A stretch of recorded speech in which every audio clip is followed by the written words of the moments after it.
Formula One underwent one of the biggest rule changes the sport had seen at the time in 2009.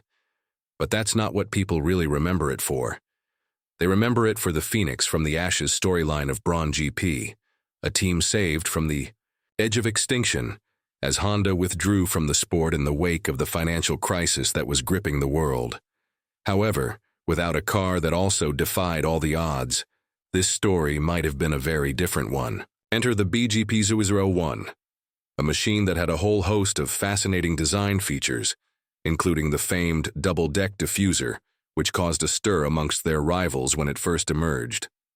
The BGP001's first outing provided a stark contrast compared with the moving billboards we'd become accustomed to, as the white paint scheme with black and day-glow yellow accents bereft of sponsors stuck out like a sore thumb.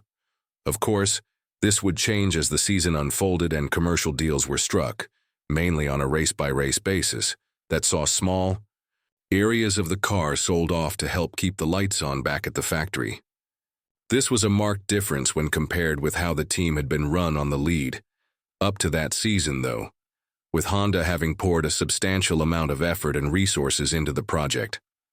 This included the use of several wind tunnels, with 2 available at Brackley, and at least 1 more in use in Japan, as they took advantage of the lack of limitations that would become enshrined within the regulations thereafter.